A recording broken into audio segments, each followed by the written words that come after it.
Air adalah darah bumi, dan tumbuhan adalah jantung yang memompanya. Kita sering menganggap air mengalir ke sungai karena gravitasi semata, namun kenyataannya jauh lebih kompleks.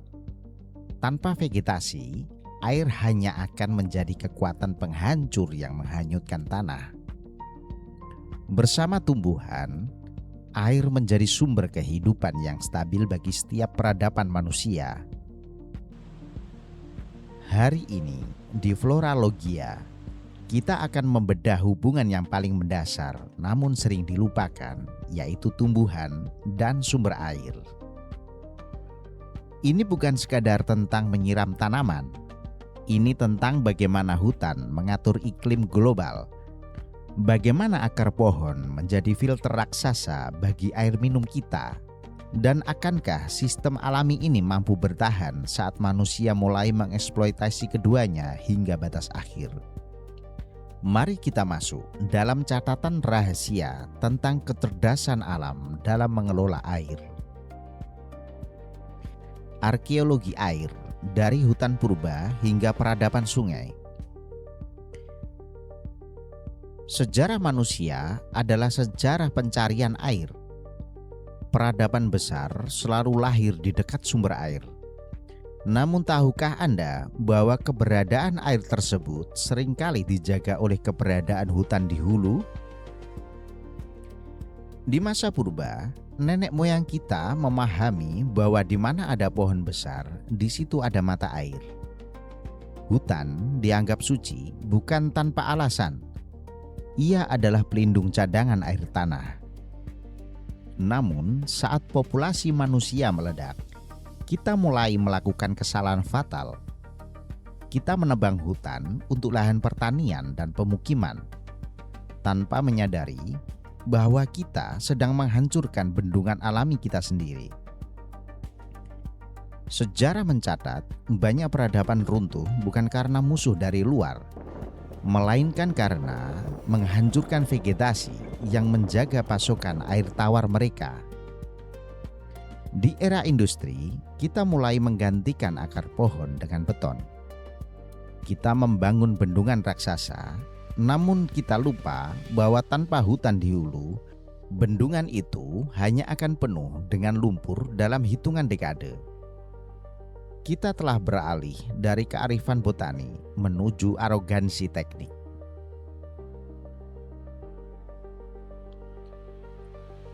Mekanisme pompa botani. Bagaimana tumbuhan mengelola air?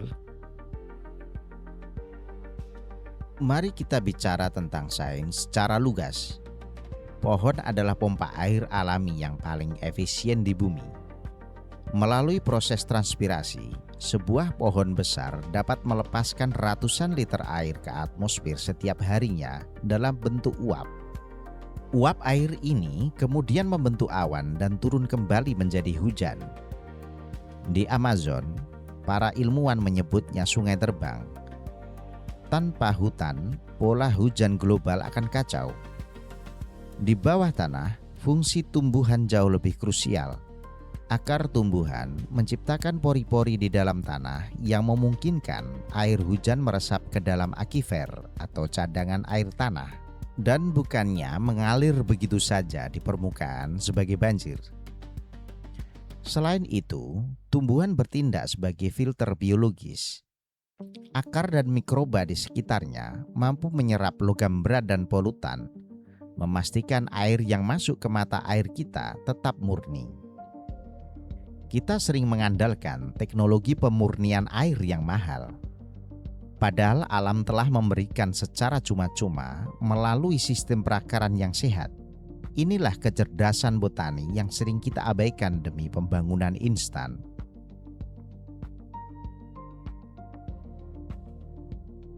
Analisis industri, penyokong budaya dan beban air.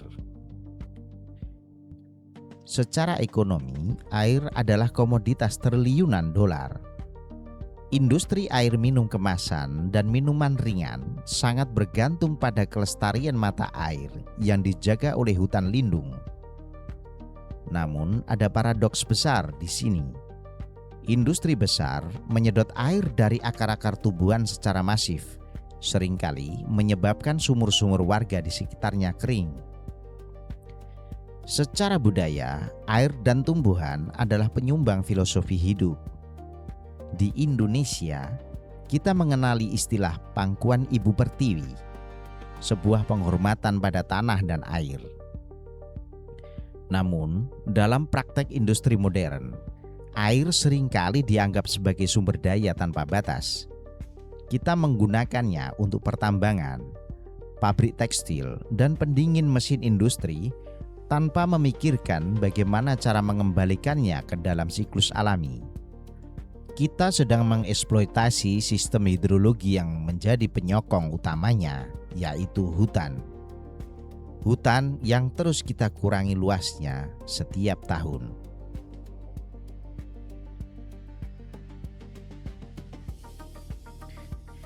Prospek dan halangan, krisis iklim dan deforestasi. Hambatan terbesar bagi masa depan air adalah deforestasi. Saat hutan di hulu hilang, siklus hidrologi terputus. Hasilnya adalah bencana kembar. Banjir di musim hujan karena tanah tidak mampu menyerap air, dan kekeringan ekstrim di bulan kemarau karena tidak ada cadangan air tanah yang tersisa. Halangan lainnya adalah eksploitasi air tanah yang tidak terkendali oleh sektor industri dan pemukiman mewah. Tanpa vegetasi yang cukup untuk melakukan pengisian ulang, cadangan air tanah kita perlahan habis, memicu penurunan muka air tanah di kota-kota besar. Prospeknya ada pada restorasi lanskap. Kita harus menanam kembali hutan bukan sekedar untuk kebutuhan kayu, tapi untuk air. Namun halangan utamanya adalah ekonomi jangka pendek. Menanam pohon butuh waktu puluhan tahun untuk memberikan hasil. Sementara merusak hutan memberikan keuntungan dalam hitungan hari.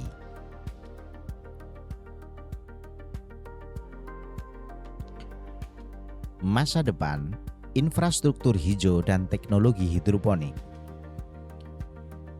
Masa depan manajemen air tidak lagi tentang beton yang lebih tinggi, melainkan tentang infrastruktur hijau.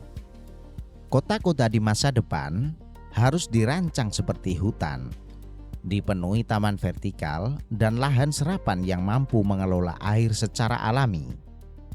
Ini adalah cara kita membawa kembali kecerdasan botani ke dalam pusat peradaban manusia. Selain itu, teknologi pertanian masa depan harus beralih ke sistem yang hemat air, seperti aeroponik dan hidroponik yang terintegrasi. Kita juga melihat munculnya teknologi pemanenan embun dari tumbuhan di daerah kering. Masa depan kita bergantung pada kemampuan kita untuk meniru cara tumbuhan mengelola air secara efisien. Kita sedang menuju era di mana air menjadi lebih berharga daripada minyak. Dan di saat itu, pemilik hutanlah yang akan menjadi penyokong kehidupan sesungguhnya. Epilog: menjaga akar kehidupan. Kesimpulannya, hubungan antara tumbuhan dan air adalah janji suci bagi kelangsungan hidup manusia.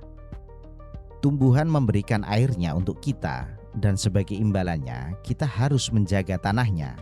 Kita tidak bisa memiliki air yang bersih dan berlimpah di dunia jika hutannya habis dibabat.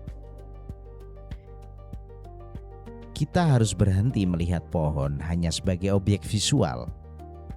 Pohon adalah penjaga sumur-sumur kita, pelindung dari banjir, dan pencipta hujan. Kedaulatan air kita mulai dari seberapa kuat akar-akar di hulu mencengkeram tanah. Terima kasih telah menyimak kisah ini. Saya, narator Anda di Flora Logia. Teruslah menjaga akar peradaban kita, karena tanpa mereka, mata air kita hanyalah tinggal sejarah. Sampai jumpa di catatan rahasia alam berikutnya.